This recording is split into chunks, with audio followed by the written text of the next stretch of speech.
Bapa dalam surga, kami mengucap syukur, terima kasih Tuhan. Karena kami percaya kami semua adalah orang panggilan-Mu Bapa. Kami semua adalah anak-anak-Mu yang Kau kasih. Dan saat ini Tuhan, kami hampiri hadirat-Mu. Karena kami percaya bahwa Engkau saja Tuhan yang menjadikan umat-Mu ini keluar lebih dari pemenang. Terima kasih untuk roh yang Kau berikan kepada setiap kami Tuhan. Bukan roh yang mengalahkan kami, tetapi roh yang memberikan kami kemenangan demi kemenangan mengatasi segala persoalan hidup ini. Terima kasih Bapa. Kami semua mau menjadi sahabat-Mu.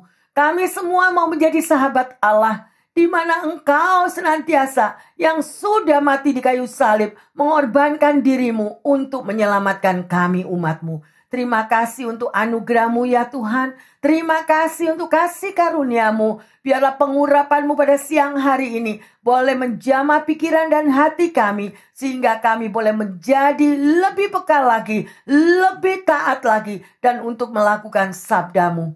Terima kasih Bapa. Di dalam nama Tuhan Yesus, kami mau belajar lebih dan lebih lagi atas firman dan melakukannya. Di dalam nama Tuhan Yesus.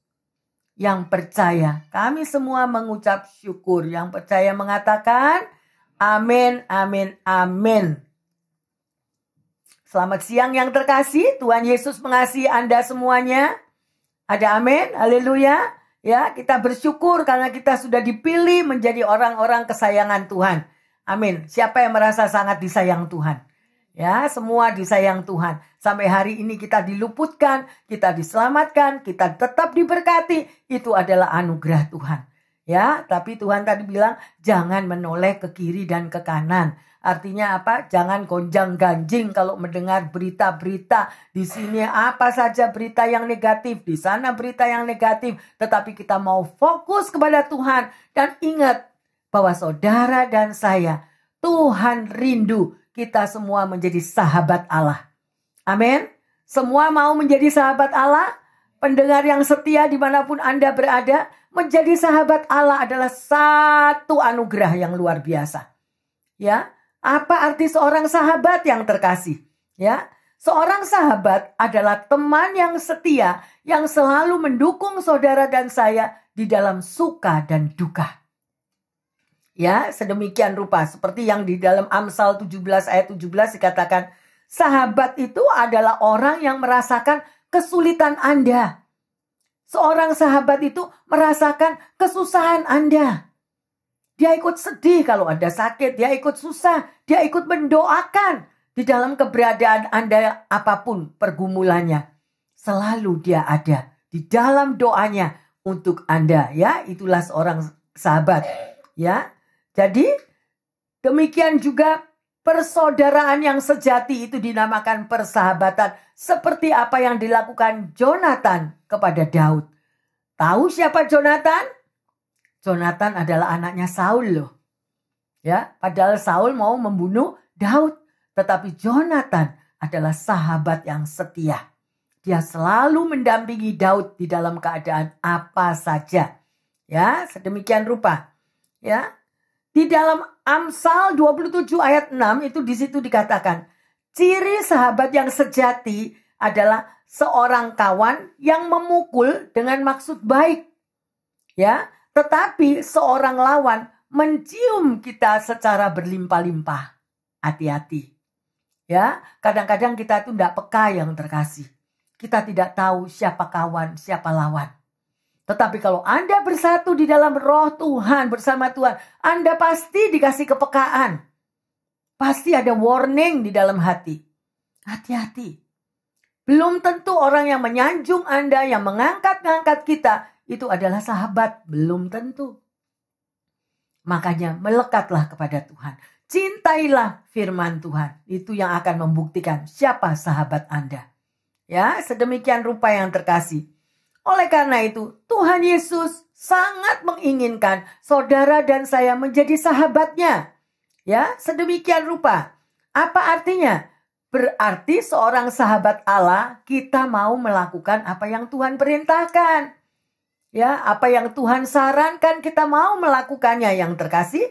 Ayo, Ya, kita mau baca bersama-sama di dalam Yohanes 15 ayat 13 sampai 15. Tidak ada kasih yang lebih besar daripada kasih seorang yang memberikan nyawanya untuk sahabat-sahabatnya. Kamu adalah sahabatku, jikalau kamu berbuat apa yang kuperintahkan kepadamu. Aku tidak menyebut kamu lagi hamba, sebab hamba tidak tahu apa yang diperbuat oleh tuannya. Tetapi aku menyebut kamu sahabat, karena aku telah memberitahukan kepada kamu segala sesuatu yang telah kudengar dari Bapakku. Yes, ya, yang terkasih lihat ini pada ayat 15. Yesus akan memberitahukan rahasia-rahasianya kepada Anda dan saya. Kalau kita ini sahabat Allah. Pernah nggak Anda bergumul di dalam menghadapi masalah sampai rasanya putus asa, belum dapat jawaban, putus asa. Waktu yang paling tidak enak itu adalah waktu menunggu, yang terkasih. Anda pergi ke dokter di ruang tunggu, nunggunya luar biasa panjangnya, itu juga nggak enak. Demikian juga kalau kita menunggu jawaban Tuhan. Aduh, kapan sih Tuhan jawab? Aduh, itu paling nggak enak. Tetapi kalau kita bisa mengubah bahwa di saat kita menunggu jawaban doa, kita doanya itu mengucap syukur. Terima kasih Tuhan. Terima kasih.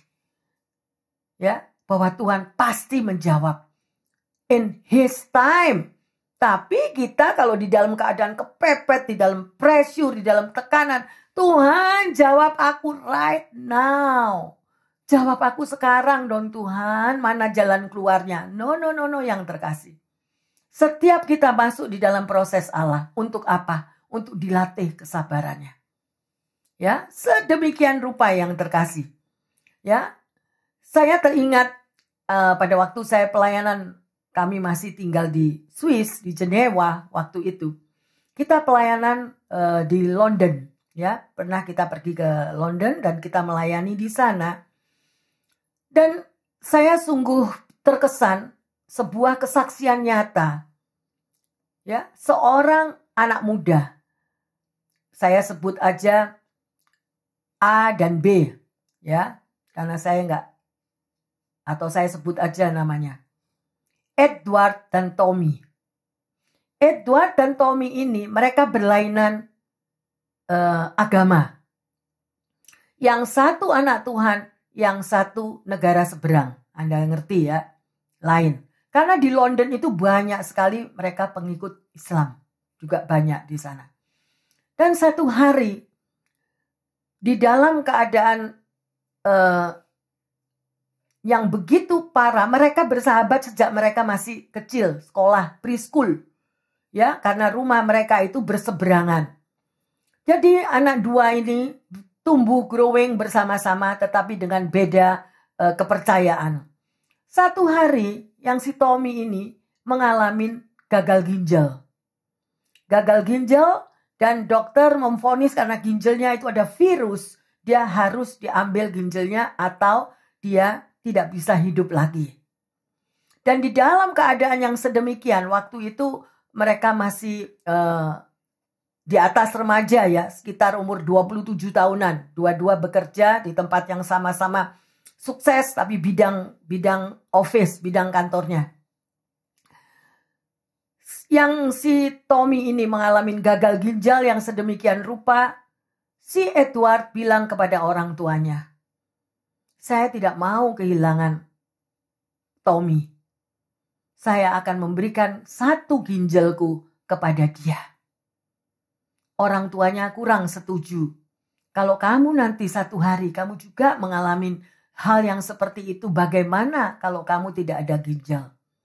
Dan Edward ini adalah seorang anak Tuhan dan dia berdoa, dia berpuasa. Tetapi dorongan itu begitu kuatnya dan sampai dia memutuskan dan dia berkata juga kepada si Tommy, Tommy, saya akan berikan ginjalku kepadamu karena aku tidak mau kehilangan engkau. Ya, jadi si Edward ini dia tidak mendengarkan orang tuanya tapi dia lakukan. Dan kebetulan setelah dicek oleh dokter, keduanya ini semuanya pas yang terkasih. Jadi pada waktu si Tommy ini tadi diambil ginjalnya, diambil alih sedemikian rupa, demikian juga pada hari itu juga si Edward ini dioperasi juga ginjalnya. Dan satu ginjalnya dia persembahkan kepada si Tommy. Perjalanan berlanjut, Tommy menjadi sehat kembali. Akhirnya mereka dua-duanya menikah. Ya, dengan satu ginjal mereka tetap bisa hidup. Satu hari di dalam perjalanannya, Edward ini menduduki satu kedudukan yang bagus. Dia adalah seorang presiden direktur di Ovesia sedemikian rupa. Terjadi eksiden yang luar biasa mengakibatkan dia buta. Si Edward sekarang buta, dia tidak bisa melihat Tommy lagi. Tommy hancur hatinya karena si Edward tidak bisa lagi melihat dia. Jadi kedua orang ini terus bersahabat yang sedemikian. Akhirnya dia bergumul bertahun-tahun melihat bagaimana dia mencoba untuk menuntun Edward kemana-mana. Istrinya juga masing-masing keluarga muda, masih punya anak baby. Akhirnya Tommy memutuskan, dia pergi ke dokter mata dan dia pamit juga sama istrinya. Dia katakan, saya akan berikan satu mataku untuk Edward. Luar biasa yang terkasih. Dan Edward mendengar hal itu, dia menangis. Persahabatan yang tulus. Akhirnya diperiksa keduanya, apakah memungkinkan matanya diambil satu untuk diberikan kepada Edward. Luar biasa sekali setelah diperiksa di London sedemikian dengan ahli-ahli yang canggih, apakah itu mempengaruhi otaknya juga karena mata itu begitu dekat ya. Syaraf-syaraf yang ke otak. Luar biasa karena kasih anugerah Tuhan. Dokter semua yang memeriksa, ahli bedah semuanya mengatakan, oke, bisa diambil. Akhirnya di hari yang luar biasa itu semua keluarga berkumpul yang terkasih. Karena sudah berapa bulan, sekitar 3 bulan maybe Edward itu tidak bisa lagi melihat wajah istrinya, melihat wajah anaknya, melihat wajah si Tommy. Akhirnya surgery itu berjalan dengan sukses dan mata dari Tommy ini satu ada di matanya Edward. Sekarang semuanya setelah di-check up selama 1 bulan, Edward bisa melihat kembali dengan sempurna. Dan 2 keluarga ini yang terkasih, mereka beda kepercayaan. Tetapi mereka bisa menjadi satu keluarga yang utuh. Tuhan tidak melihat itu. Tetapi langkah demi langkah. Akhirnya apa yang dimiliki oleh Tommy, hati yang sedemikian itu adalah hati daripada Tuhan Yesus.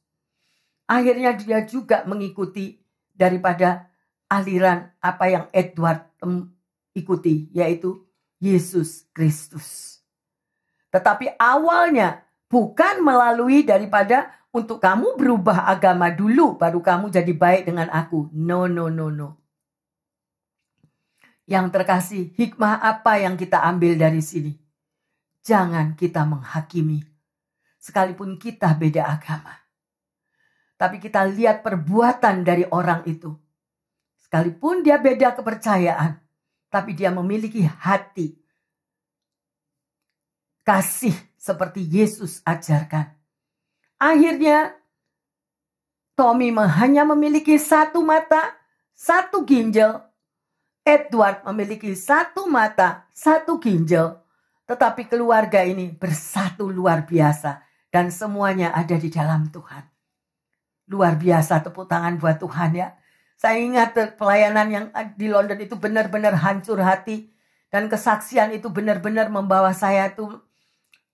Kalau Tuhan bertindak, kalau Tuhan yang memberikan jalan keluar seperti terobosan laut Teberau, Tuhan akan mengirimkan orang-orang yang saleh untuk Anda dan saya. Seorang sahabat tidak mudah untuk dicari, tetapi sangat diperlukan. Oleh karena itu, apabila Anda memiliki seorang sahabat, engkau tahu kepada siapa engkau bisa percaya. Engkau tahu bagaimana engkau bisa mencurahkan isi hatimu kepadanya. Jangan lepaskan dia. Karena banyak sekali orang-orang yang mengatakan, Bu Pendeta, saya banyak dikhianati. Saya percaya bahwa dia adalah seorang sahabat. Nyatanya saya dipukul di belakang. Banyak yang terkasih. Oleh karena itu, melekatlah kepada Tuhan. Biar Tuhan sendiri yang akan memilihkan seorang sahabat untuk Anda dan saya. Ya, itu diawali dari diri kita yang terlebih dahulu. Diri kita siapa? Ya, kalau kita bisa membuka hati dan kita memiliki karakter Yesus, percayalah, sekalipun Anda tidak mudah menemukan seorang sahabat, pasti one day Anda tahu siapa yang bisa Anda percayai. Haleluya, luar biasa yang terkasih ya kesaksian yang tersebut. Nah, di sini kita bisa melihat ada beberapa hal pendengar yang setia dan juga jemaat untuk menjadi sahabat Allah. Ya, sedemikian rupa yang terkasih. Ya. Yang pertama, menjadi sahabat Allah adalah kita mampu menuruti perintahnya. Perintah daripada Tuhan ya. Karena perkataan daripada Yesus melalui firman-Nya itu sanggup mengubah pola pikir kita. Nah, sanggup mengubah pola pikir kita melalui firman-Nya. Ya, oleh karena itu dikatakan taatilah akan firman-Ku. Seperti tadi kita lihat bagaimana Tommy tadi gak kenal loh firman Tuhan. Gak kenal. Tapi hatinya memiliki kasih yang luar biasa. Sehingga dia rela korbankan. Ya, sedemikian rupa juga Edward ya, sedemikian. Jadi yang pertama yang terkasih, ya, mentaati perintah Tuhan itu sanggup mengubah pola pikir kita. Ya. Jadi firman Tuhan itu adalah standar hidup di dalam hidup saudara dan saya. Ya, hidupnya berubah dari pola pikir duniawi menjadi pola pikir secara rohani. Sedemikian rupa. Itu saudara baca sendiri di rumah di Yakobus 4, 4 dan 5. Ya, persahabatan dengan dunia adalah permusuhan dengan Allah. Tuhan tidak membiarkan kalau kita ini sahabatnya Allah, tidak dibiarkan Anda bergumul sendiri. Enggak. Enggak yang terkasih. Ayo, pernah praktek enggak? Ya, Tuhan tidak izinkan Anda berjalan sendiri. Ya, sekali-kali aku tidak akan meninggalkanmu, kata Tuhan. Sedemikian rupa. Ya. Sekarang ada yang bertanya, Bu Pendeta, apa ciri khasnya kalau kita itu tahu tanda khas dari seorang sahabat? Anda bisa lihat. Akan terjadi satu komunikasi yang baik di antara pertemanan tadi. Lancar semuanya dan tidak ditutup-tutupi, terbuka. Karena ada orang double face yang terkasih. Ya, banyak mungkin ada yang pernah mengalami. Di muka bilang iya, di belakang ngomong enggak. Nah, tuh gimana? Tidak mudah sekalipun anak Tuhan. Sekalipun pendeta. BCF udah kecolongan 3 kali ya. Tapi tidak apa-apa, Tuhan izinkan. Ya, yang terkasih sedemikian rupa. Karena Tuhan itu ya memberikan ciri khasnya. Di dalam satu persahabat yang baik itu semuanya terbuka. Nggak ada sesuatu yang ditutup-tutupi. Nggak ada sesuatu yang dicurigai. Nah, itulah. Tapi kalau sudah ada warning di dalam hati Anda sudah tidak merasakan damai sejahtera, ya, udah hati-hati. Ya, disitulah. Ya, komunikasi yang terbuka, ya. Karena Tuhan Yesus selalu membukakan, memberitahukan segala rencananya untuk Anda dan saya. Kalau kita sahabat Allah. Ya, luar biasa. Seorang yang bernama Edna Buchanan, dia adalah seorang jurnalis dan penulis.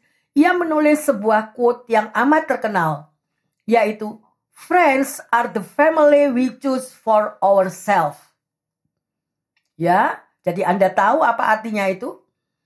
Karena apa yang terkasih? Kita tidak dapat memilih kita dilahirkan oleh orang tua kita siapa. Anda mau dilahirkan di mana? Oh, Bu Pendeta, saya mau dilahirkan supaya darah saya biru. Saya pilih saya mau lahir di darah biru, konglomerat.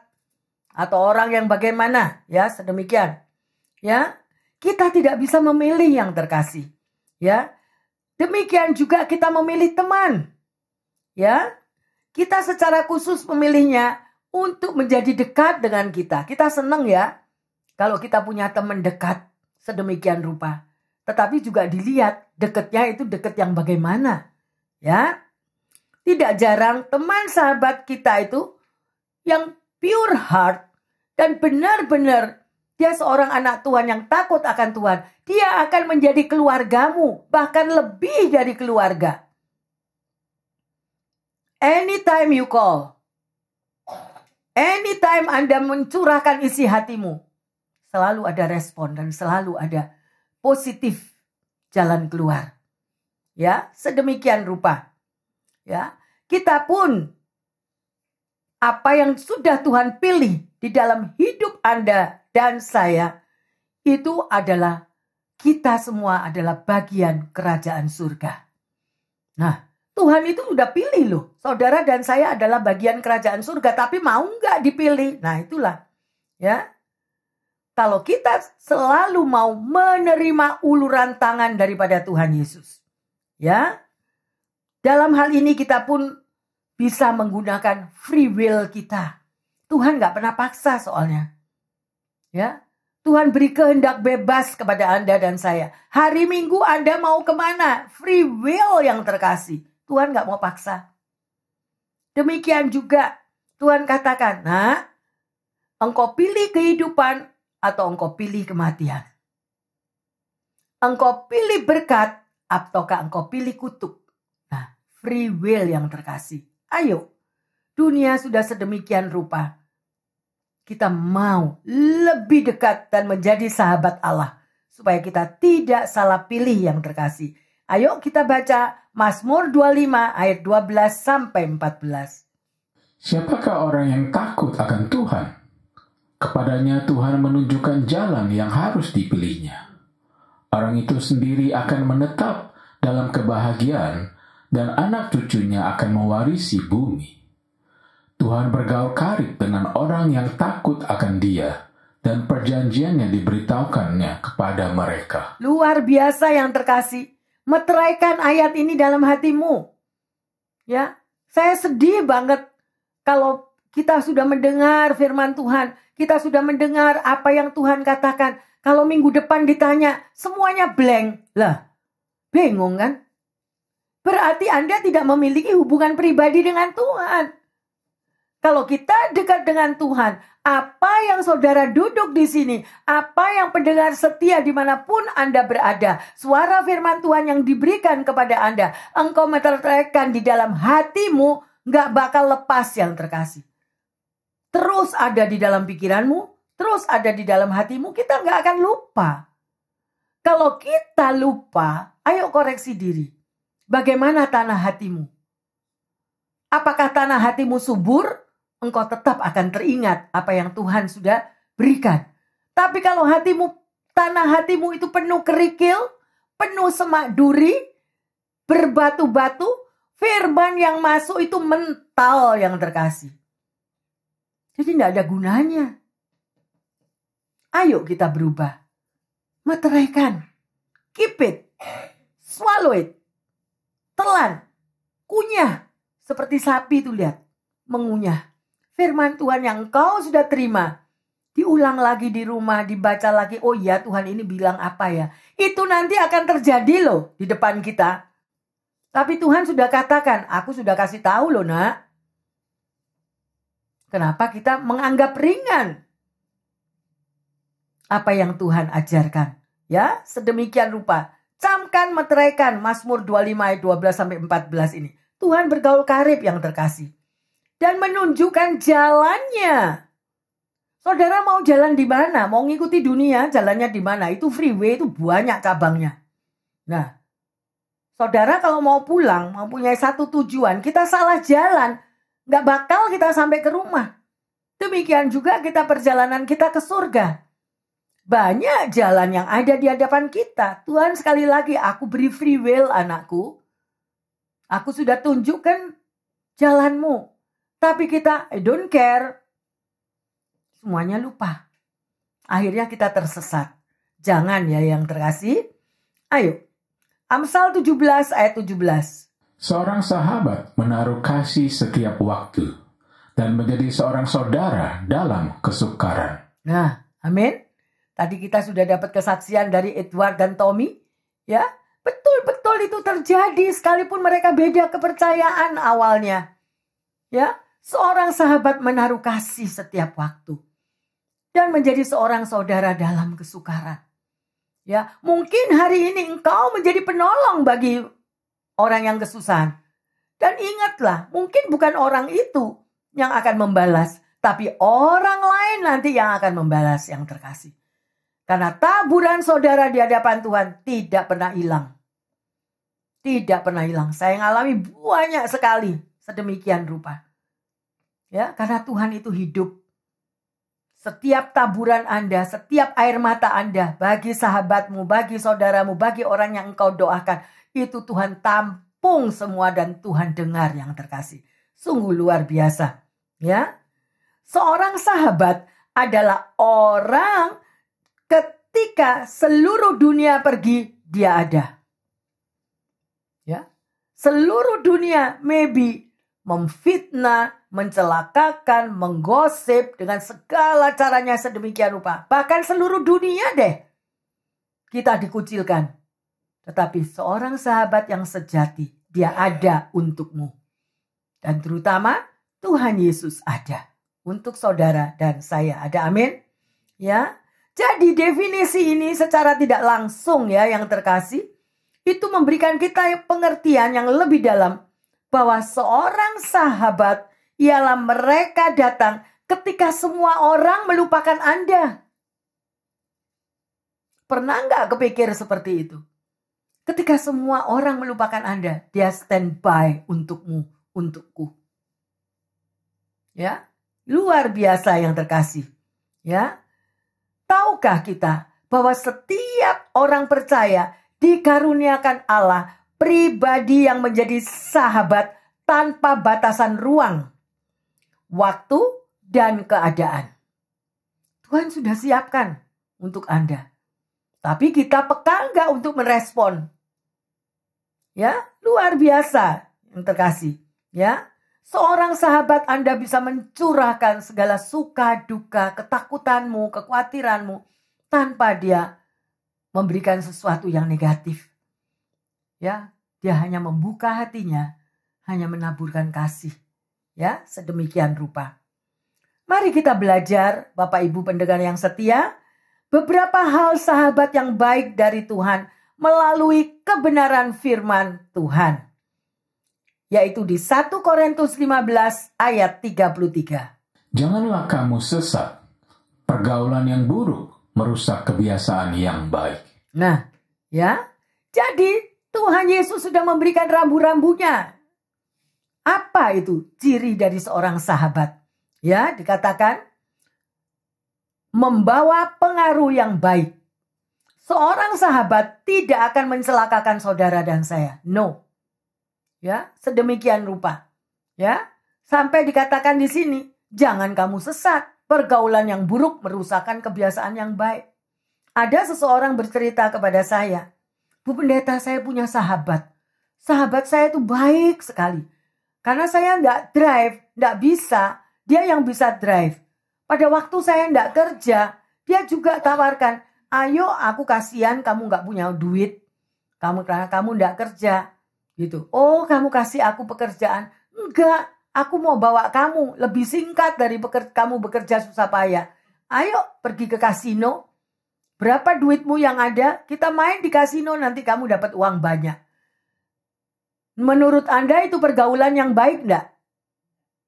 Pergaulan yang tidak baik kalau sudah seseorang membawa Anda datang ke kasino. Pergaulan yang buruk merusakkan kebiasaan yang baik. Belum tentu kita menang, tapi bangkrut iya. Benar? Nah, itu banyak kesaksian yang terjadi ya. Jadi pergaulan yang buruk itu jangan saudara mau mengikuti sedemikian rupa. Ya. Seorang sahabat yang baik akan memberikan pengaruh yang baik. Merasakan beban penderitaanmu, merasakan air matamu. Ya, itu yang pertama. Yang kedua, bisa menjaga rahasia. Seorang sahabat kalau gak bisa jaga rahasia, wah, udah parah itu. Ya, ayo kita baca Amsal 11 ayat 13. Siapa mengumpat, membuka rahasia, tapi siapa yang setia menutupi perkara. Nah, saudara punya pengalaman? Ya, ayo kita berhati-hati. Ya, seorang sahabat yang baik berani menegur sahabatnya. Ya, misalnya sahabatnya ini merasakan kekurangan kesehatan. Kita ingatkan, jangan makan yang nggak benar-benar. Ayo makanlah sesuatu yang menyehatkan. Ya, sedemikian contoh. Ya, sedemikian. Ya, jadi dan ada orang yang nggak suka kadang kalau dikasih tahu. Terus apalagi kalau orang itu sahabat ini curhat. Terus akhirnya curhatnya itu jadi CNN yang terkasih. Tahu saudara CNN? Jadi warta berita. Apa yang saudara tahu? Seorang sahabat yang menceritakan keluh kesahnya. Kita harus pegang erat. Ya, sedemikian. Yang ketiga, seorang sahabat berani menegur ketika kita salah. Amsal 27 ayat 5. Lebih baik teguran yang nyata-nyata daripada kasih yang tersembunyi. Sedemikian rupa ada orang biasanya kalau kita beda budaya, misalnya Pastor Roland dengan Anda. Dia akan terbuka langsung ngomong. Dan kadang-kadang budaya kita Indonesia, kita nggak berani untuk buka langsung sedemikian. Dan jadi tersinggung. Tapi padahal itu adalah baik. Ya, karena dia nggak bisa menutup-nutupi apa yang harus dia tegur. Ya, karena ada kasih. Supaya kita tidak jatuh, supaya kita tidak terperosok, supaya kita nggak susah nantinya. Sedemikian rupa. Ya, memberikan saran dan masukan yang membangun yang terkasih. Ya, sekalipun itu nggak sama idenya, maybe sedemikian rupa. Ya. Yang keempat, seorang sahabat selalu ada pada masa yang sulit. Ya, seperti tadi kita sudah baca Amsal 17 ya. Seorang sahabat menaruh kasih setiap waktu dan menjadi seorang saudara di dalam kesukaran. Koreksi diri, pendengar yang setia dan jemaat. Apakah Anda memiliki sahabat yang demikian? Ya, kalau Anda punya, ya, jagalah persaudaraan yang sedemikian. Karena sangat langka dalam zaman seperti ini. Menjadi seorang sahabat yang mau berbagi dalam suka dan duka. Ya, ketika tidak ada orang yang dapat mengerti hidupmu dan mengerti hidupku, sahabat inilah yang bisa mengerti. Keep it. Ya, jangan lepaskan dia. Yang kelima, seorang sahabat yang baik selalu mendoakan Anda dan mengucap syukur apapun yang dialami oleh keberadaan hidup Anda. Keberadaan hidup temannya, dia selalu mendoakan dan dia selalu mensyukuri. Filemon 1 ayat yang keempat. Aku mengucap syukur kepada Allahku setiap kali aku mengingat Engkau dalam doaku. Amin. Ayo. Bagaimana pendengar yang setia juga jemaat? Apakah engkau memiliki sahabat yang memiliki 5 hal tadi? Ya. Ayo yang terkasih. Ya. Doa adalah fondasi dari persahabatan. Karena doa kita itu berkuasa yang terkasih. Ya. Maybe kita khawatir. Ada kadang-kadang kita masih hidup di dunia. Ada rasa khawatir, rasa takut untuk orang-orang yang kita doakan. Tapi kita nggak bisa ngomong. Sebab nanti kalau kita terbuka, kita ngomong bisa salah. Tapi melalui doa, kuasanya luar biasa. Haleluya. Luar biasa yang terkasih. Hanya orang yang bergaul akrab dengan Tuhan, yang merindukan Tuhan, demikian juga Tuhan merindukan saudara dan saya menjadi sahabatnya. Ya, Bapak Ibu saudara-saudari terkasih, jadilah seorang sahabat Allah. Ya, kita semuanya sangat membutuhkan persahabatan. Ya, ada anak laki-laki, ya, dia masih umur 12, dia katakan, apa arti seorang sahabat itu? Ditanya sama mamanya. Apa buat kamu? The best friend? Nah, ditanya, yang bagaimana? Dia menjawab, iya, orang itu selalu suka sama aku. Dia bilang, mesti tahu gimana nakalnya aku. Gimana gak benernya aku, tapi dia tetap suka sama aku. Ini jawaban dari anak kecil tadi, ya. Seorang yang bernama Ralph Waldo Emerson berkata, seorang sahabat adalah salah satu karya agung dari Tuhan untuk saudara dan saya. Jadi kita itu diberi seorang sahabat yang terkasih. Ya, luar biasa. Dan Henry Durbanville juga mengatakan, ya, seorang sahabat adalah orang yang pertama yang menghampiri kita ketika seluruh dunia meninggalkan kita. Apabila engkau seorang suami, jadikanlah istrimu sahabatmu. Apabila engkau seorang istri, jadikan suami itu sahabatmu. Demikian juga jomblo-jomblo, gak usah bingung.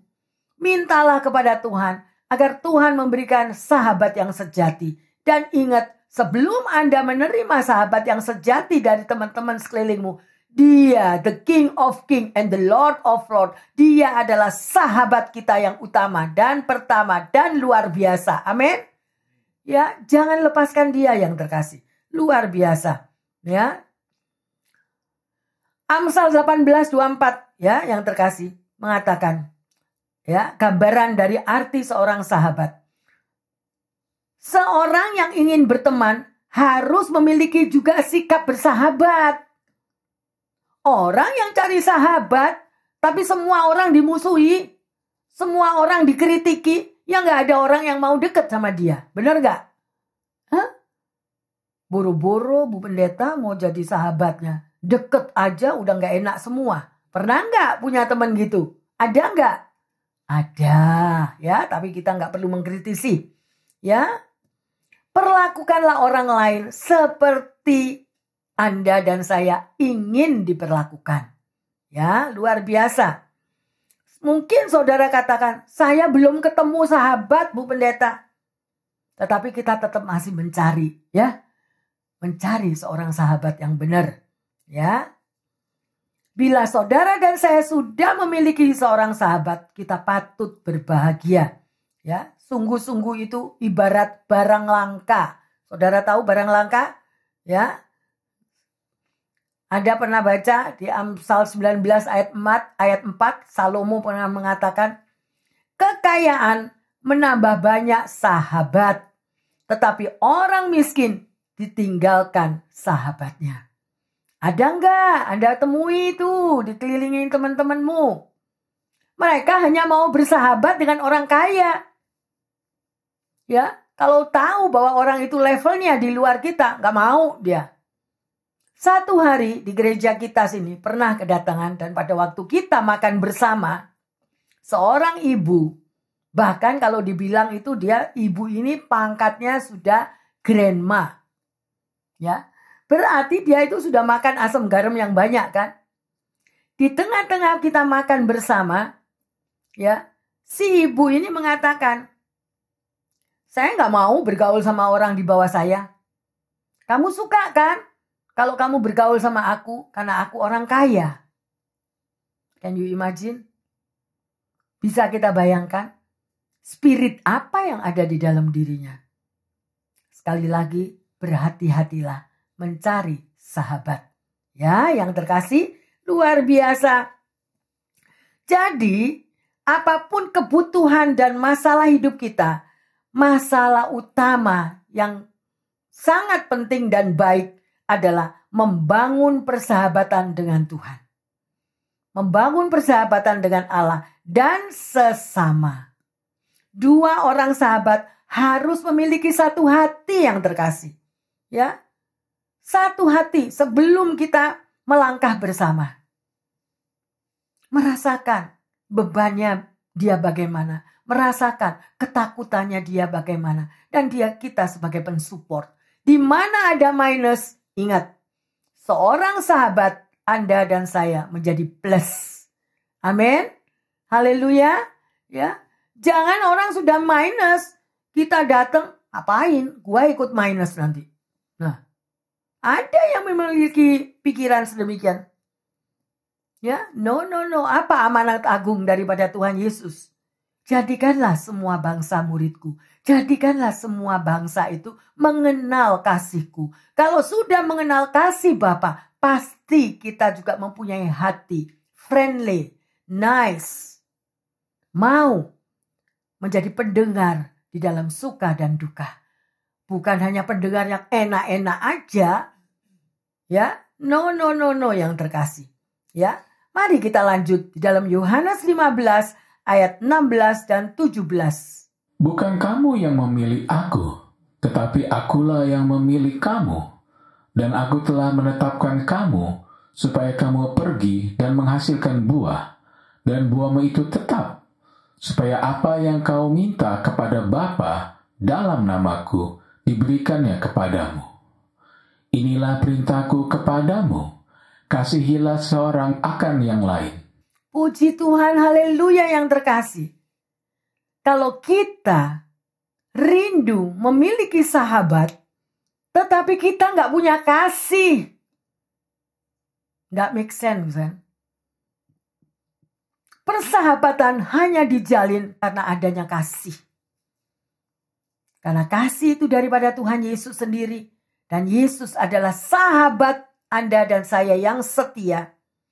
Di dalam keterpurukan kita yang paling dalam, dia ulurkan tangannya. Ingat, domba satu yang jatuh di dalam jurang, yang 99 dia tinggalkan, dia turun ke bawah untuk menggendong Anda dan saya. Itu sahabat yang sejati. Ya, yang terkasih, luar biasa. Kalau kitab Yohanes ini ya yang terkasih, kita tahu. Kalau Anda rajin membaca firman Tuhan, Anda tahu siapa Rasul Yohanes. Ya, dia satu-satunya Rasul Yohanes until the end di kitab Wahyu. Sedemikian rupa. Ya, apakah dia seorang rasul yang penuh kasih? Rasul Yohanes, dia bisa nuliskan Yohanes ini tadi. Ya, sedemikian rupa tentang kasih. Tapi siapakah Yohanes itu dahulunya? Yohanes ada orang yang sangat keras. Dia paling tidak bisa terima kalau ada sesuatu masalah yang tidak dibereskan dengan benar. Dia akan marah, ya. Pada waktu kalau Anda baca di dalam Lukas 9 ayat 54, dia mendengar pada waktu Yesus ditolak di Samaria. Ya. Yohanes marah, dia seorang yang mudah tersinggung sampai dijuluki dengan Boanerges. Apa artinya Boanerges itu? Artinya anak guru. Jadi kalau ada sesuatu yang tidak benar, jedor. Ada sesuatu yang tidak benar, tidak fair atau tidak adil, dia begitu marah, dia begitu keras.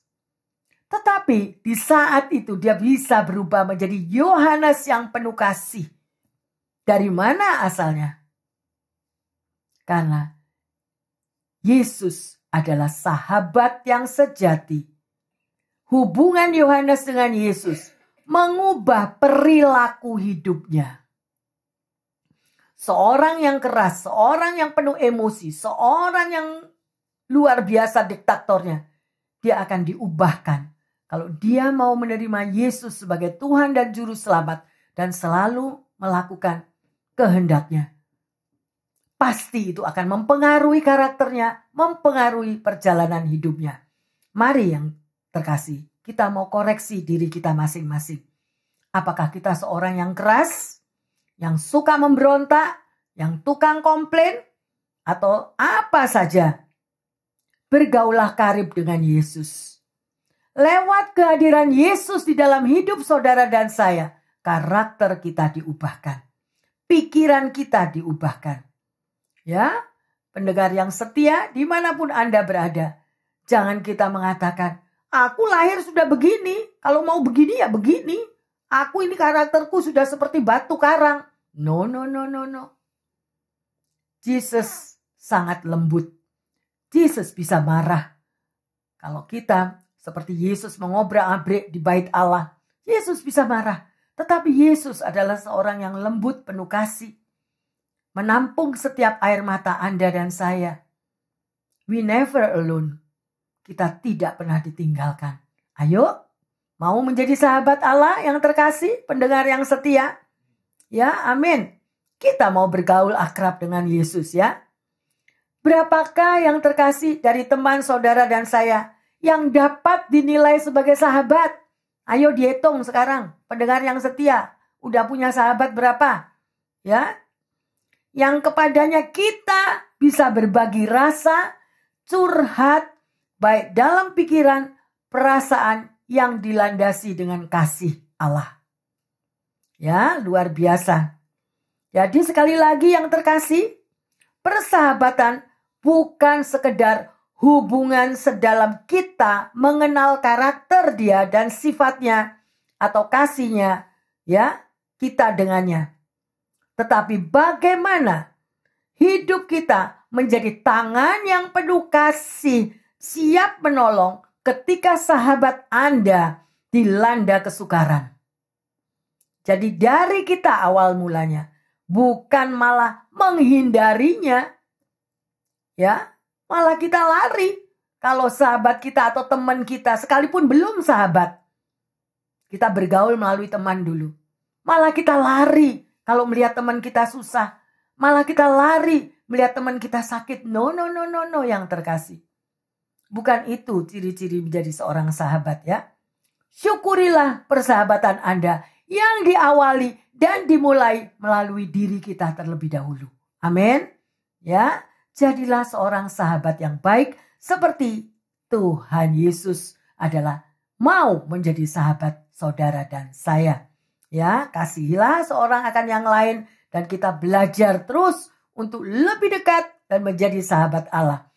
Hari ini kita sudah belajar yang terkasih bagaimana kita bisa menjadi sahabat Allah maupun dengan teman sesama kita. Ya. Pertanyaannya, sudahkah kita menjadi orang yang bersedia berkorban ketika sahabat kita ada di titik yang terendah di dalam kehidupannya. Ya. Dan kita menjauh ketika orang lain menjauhinya, kita ikut-ikutan menjauhinya. Ya, yang kedua, apa karakteristik yang diajarkan oleh firman Tuhan untuk menjadi seorang sahabat yang baik? Hari ini kita sudah belajar, pendengar yang setia dan jemaat, ya. Dan kita mau untuk mampu melakukannya bersama Kristus. Dan sebagai ayat emas kita akan baca Ibrani 13 ayat 5b dan 6. Karena Allah telah berfirman, Aku sekali-kali tidak akan memberiakan engkau, dan aku sekali-kali tidak akan meninggalkan engkau. Sebab itu dengan yakin kita dapat berkata, Tuhan adalah penolongku, aku tidak akan takut. Apakah yang dapat dilakukan manusia terhadap aku? Luar biasa, keep it, pendengar yang setia jemaat. Ya, lihat di sini dikatakan, sekali-kali Tuhan tidak akan tinggalkan kita. Karena dialah penolong Anda. Dialah sahabat. Yesuslah sahabat di dalam hidup saudara dan saya. Amin. Ya, jadi yang boten-boten itu mungkin Anda pernah dilukai. Orang yang ngaku sahabat, dikhianati yang sedemikian rupa. Gak usah dilihat. Hari ini pikiran kita sudah diajarkan. Bagaimana saudara dan saya bisa menjadi sahabat Allah. Tidak ada kerikil-kerikil dalam hatimu. Ampuni orang yang menyakitkan hidupmu. Ampuni masa lalumu. Kalau kita pernah dikhianati atau apa saja. Percayalah, Yesus tetap setia. Ada amin? Mari kita masuk dalam doa. Tuhan Yesus, terima kasih. Engkau telah menjadi sahabat yang baik bagi umat-Mu, di mana Engkau sudah memberikan nyawa-Mu sendiri bagi kami semua.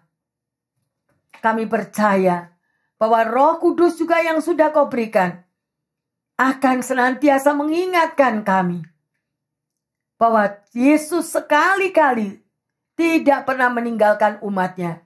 Dia adalah sahabat yang sejati di dalam suka dan duka dalam hidup kami. Terima kasih Tuhan Yesus. Terima kasih. Kami percaya bahwa mata-Mu setiap hari tertuju kepada umat-Mu. Juga tangan yang berlubang paku itu selalu Kau ulurkan untuk menolong umat-Mu ini. Hamba berdoa secara khusus bagi mereka saat ini Tuhan, yang lagi mengalami kekurangan kesehatan. Engkau tahu keberadaannya, Engkau tahu keluhannya Tuhan. Karena banyak serangan yang terjadi di saat udara-udara yang tidak mapan seperti ini. Udara yang tidak bersahabat Tuhan. Tetapi Engkaulah Raja di atas segala dokter yang mampu menyembuhkan umat-Mu yang lagi mengalami kekurangan kesehatan. Terima kasih Tuhan Yesus. Kuasa darah Yesus Engkau alirkan dari ujung rambut sampai telapak kakinya. Apapun Tuhan, keberadaan daripada kesehatan anak-anak-Mu, baik pendengar maupun jemaat, tidak ada yang mustahil bagi-Mu Tuhan. Terima kasih, kami jatuh tetapi tidak tergeletak, karena kami berada di dalam telapak tangan Tuhan. Demikian juga Tuhan bagi mereka yang mengalami kekurangan finansial, bahkan mungkin yang tidak memiliki pekerjaan Tuhan. Bahkan mungkin Tuhan mereka mempunyai banyak tagihan yang harus dibayar Tuhan. Mereka mengalami ketakutan, kekhawatiran. Bapa, mampukan. Biarlah kuasa Roh Kudus mencengkeram hati mereka. Belajar untuk menyerah total di dalam telapak tangan Tuhan. Menyerah total, menyerahkan semua beban. Bahwa bagi Tuhan itu tidak ada yang mustahil. Kalau burung-burung di udara Tuhan pelihara, demikian juga anak-anak-Mu ini yang saat ini lagi mengalami kekurangan finansial atau ketakutan, kekhawatiran untuk membayar bil-bil yang ke depan Tuhan. Tolong Bapa, Engkau Jehovah Jireh. Engkau tidak akan tinggalkan, bahkan Engkau mampu memberikan mujizat yang besar. Semuanya Engkau akan jawab dan semuanya akan terbuka. Terobosan-terobosan sehingga kekurangan finansial diubahkan mereka menjadi hidup berkecukupan. Sungguh luar biasa kasih-Mu Tuhan. Demikian juga mereka yang kekurangan kasih di tengah-tengah relationship di keluarga, suami istri, orang tua dan anak, anak orang tua Tuhan. Semuanya Bapa, jamah mereka. Berikan mereka hati penuh pengampunan. Untuk mengampuni mereka-mereka yang menyakitkan Tuhan. Cabut semua Tuhan. Roh-roh kepahitan, roh kebencian, roh sakit hati. Engkau jebol semuanya Tuhan. Berikan hati yang baru. Hati yang penuh kasih. Yang mampu mengampuni. Bahkan mampu menjadi seorang sahabat di tengah-tengah keluarga mereka. Terima kasih Bapa. Engkau dengar setiap doa daripada jemaat-Mu semua. Kami percaya bahwa kuasa daripada doa mengubahkan keadaannya. Dan yang terpenting Tuhan, Engkau yang sudah pilih kami semua menjadi sahabat Allah. Dan Tuhan Yesus sendiri menjadi sahabat atas umat-Nya. Terima kasih Bapa dalam surga. Tidak ada kasih yang lebih besar daripada kasih seseorang yang memberikan nyawanya untuk sahabat-sahabatnya. Yaitu Engkau untuk umat-Mu semua. Terima kasih Tuhan Yesus. Di dalam nama Tuhan Yesus, hamba berdoa dan mengucap syukur. Puji Tuhan jemaat dan pendengar yang setia. Kita sudah belajar hari ini bagaimana saudara dan saya sudah dipilih menjadi sahabat Allah. Dan dialah sahabat Anda dan saya di dalam segala pergumulan hidup. Saudara tidak ditinggalkan. Amin. Tuhan Yesus memberkati semuanya. Haleluya.